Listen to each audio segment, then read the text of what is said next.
Vieni, o Spirito Santo, riempi il cuore dei tuoi fedeli e accendi in essi il fuoco del tuo amore.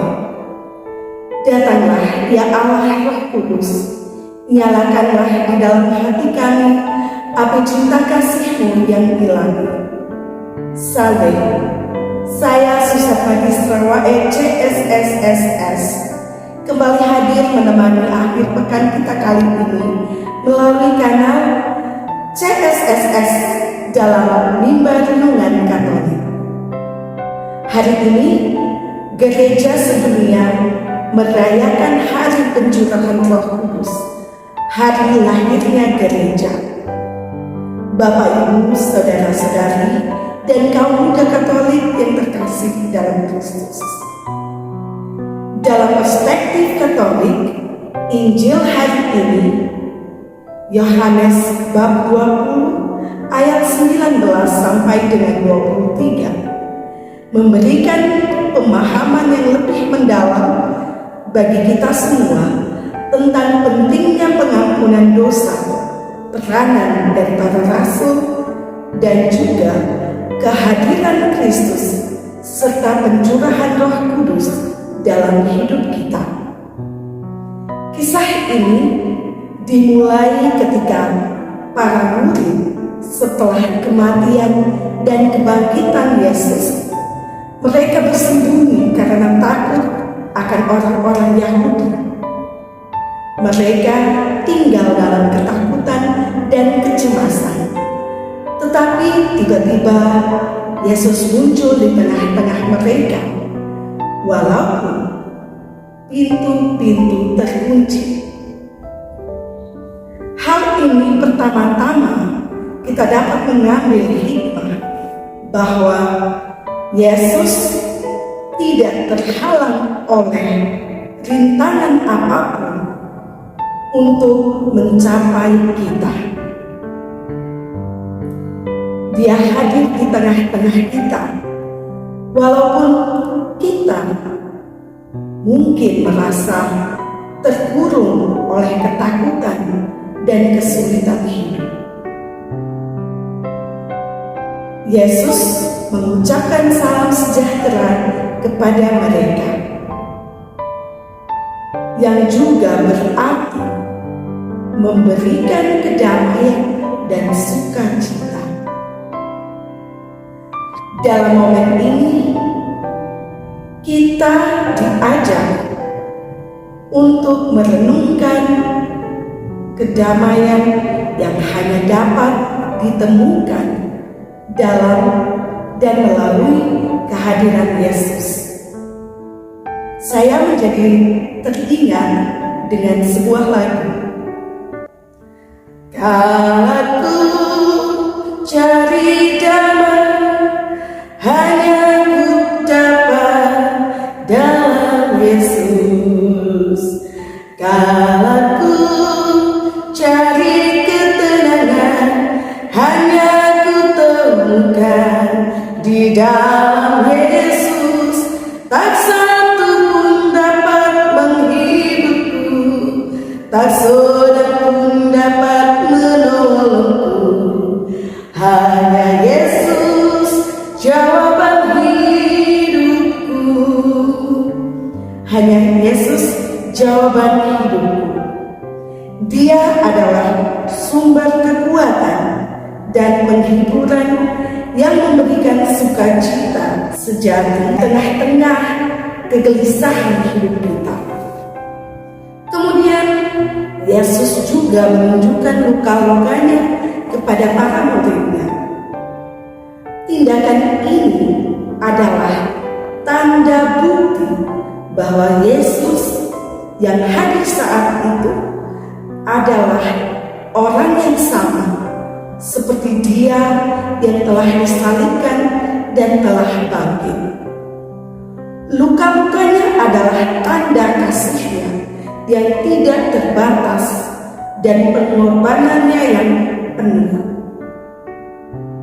Melalui luka-lukanya, kita diteguhkan bahwa keselamatan kita hanya dapat ditemukan di dalam Yesus dan dibayar tunai dengan harga yang mahal. Peristiwa ini mengajak kita untuk menghargai pengorbanan Kristus dan menghayati anugerah penyelamatannya dengan penuh syukur.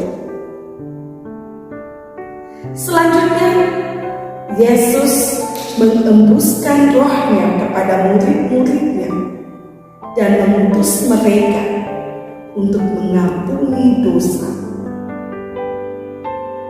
Perkataan Yesus, "Terimalah Roh Kudus," menegaskan pentingnya pengampunan dosa dalam kehidupan Kristiani. Gereja Katolik mengajarkan bahwa Yesus memberikan kekuasaan untuk mengampuni dosa kepada para rasul dan para pendahulu mereka, para imam, melalui sakramen tobat dan rekonsiliasi. Tentu saja, hal ini mengajak kita untuk mencari pengampunan melalui sakramen ini dan menjalani hidup yang terbebas dari beban dosa. Para rasul dipanggil untuk melanjutkan misi Yesus di dunia ini, dan hal ini juga berlaku bagi kita semua sebagai umat Katolik. Dalam kelanjutan ayat ini, Yesus menyatakan bahwa siapapun yang kita ampuni, diampuni olehnya. Dan siapa yang kita tidak ampuni, dia tetap berdosa. Oleh karena itu, pada ayat ini mengajak kita untuk menjalani kehidupan yang penuh kasih dan pengampunan, meniru, mengikuti teladan Yesus Kristus, dan membagikan anugerah pengampunan kepada sesama. Di hari Pentakosta ini, kita diteguhkan bahwa melalui kesadaran, ketaatan, dan kerjasama kita dengan Roh Kudus dalam kehidupan sehari-hari kita sebagai orang Katolik, kita dapat mengalami karyanya yang hidup dan nyata. Roh Kudus ingin membantu dan membimbing kita dalam setiap aspek kehidupan kita, membawa transformasi dan membantu kita menjadi saksi Kristus yang lebih baik lagi dalam dunia ini. Dan pesan dari hari pencurahan Roh Kudus ini bagi kalian, kaum muda Katolik, kenali dan jalanilah panggilan, sebab setiap orang memiliki panggilan unik dari Allah. Luangkanlah waktu untuk mengenal dirimu sendiri, menemukan minatmu, dan mendengarkan panggilan Allah serta bisikan Roh Kudus dalam hidupmu. Jadikanlah terbuka terhadap kemungkinan-kemungkinan yang ada dan siap untuk mengeksplorasi bakatmu dengan semangat. Jangan biarkan kesibukan atau tekanan dunia menghalangimu dari menjalin hubungan yang erat dengan Tuhan. Sekali lagi, luangkan waktu untuk berdoa, merenungkan firman Tuhan, dan berpartisipasi secara lebih aktif dalam sakramen-sakramen gereja. Temukanlah komunitas atau kelompok-kelompok orang muda Katolik yang dapat memperkuat imanmu. saling mendukung, dan tumbuh bersama dalam iman. Bersama-sama kalian dapat membagikan pengalaman, berdoa bersama. Jadilah teladan bagi orang lain melalui sikap dan tindakanmu. Terapkanlah nilai-nilai Kristiani dalam hubungan, karir, dan pengambilan keputusan. Dengan bertumbuh dalam iman dan memperlihatkan integritas Kristus, kamu dapat mempengaruhi dunia ini dengan cara yang lebih positif dan memperluas kerajaan Allah. Bagi keluarga-keluarga Katolik dan komunitas-komunitas, baik itu awam ataupun komunitas religius, kaum religius, biarawan-biarawati, prioritaskanlah hubungan kita dengan Allah. Jadilah keluarga dan komunitas yang berpusat pada iman akan Allah.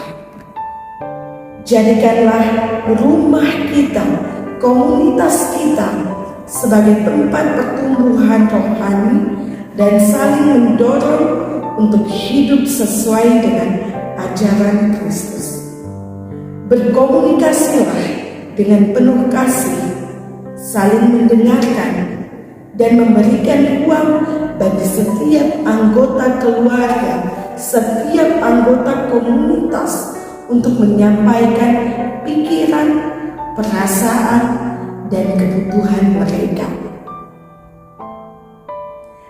Ajarkanlah dan ciptakanlah lingkungan keluarga yang penuh kasih, di mana setiap anggota keluarga, anggota komunitas merasa diterima, dihargai, dan didukung dalam mengembangkan potensi mereka.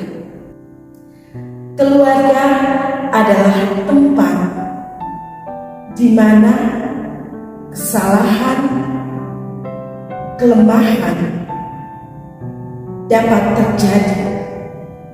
Untuk itu, latihlah diri kita untuk menjadi lebih fleksibel, menghargai perbedaan, dan berbagi pengampunan.